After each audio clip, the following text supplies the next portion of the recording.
Welcome back to AM Northwest. Baseball season is in full swing, so let's take a look back when the National Park Service brought the world of 1860s vintage baseball to the historic parade ground at Fort Vancouver. Gentlemen, prepare the howitzer salute.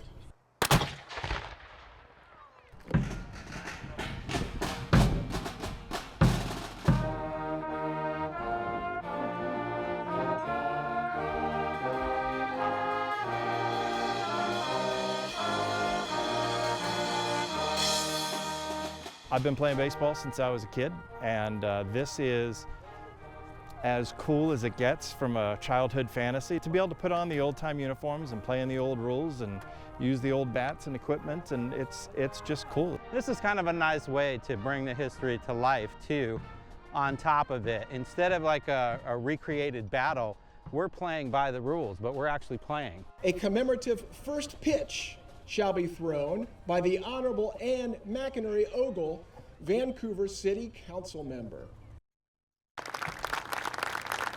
Now let's play ball. Striker to the line.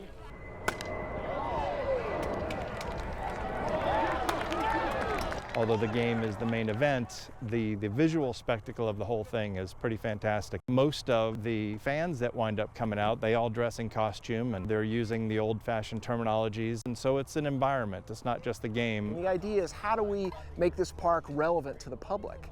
And so one of the activities that we looked at that the Army had traditionally held here on the site were baseball games. And so we're able to put together a reenactment, as you can say, of those early baseball games, of the soldiers here at Fort Vancouver playing against the local townspeople. First thing that struck me was they played barehanded.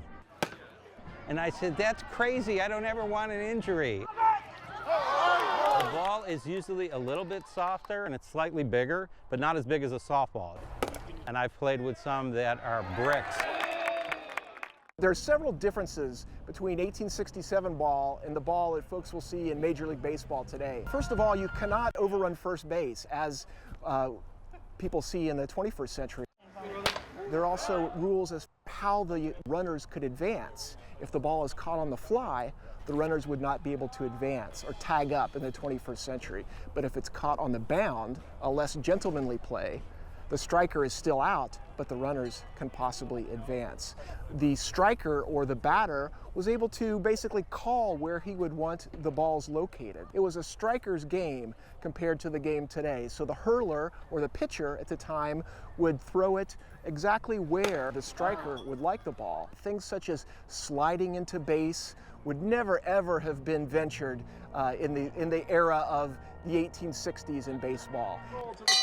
You have to go ring a bell when you score, or this run doesn't count. If you accidentally find yourself in the excitement coming back to the bench, you lose your run. You know, we're an old fort, playing on the actual location where they used to play in the 1800s, and we're wearing their uniforms on their field by their rules, and it's stepping back in time. It's a different type of reenactment. You know, we don't have to fake anything. We just get to play baseball. And we'll be right back with more AM Northwest right after this.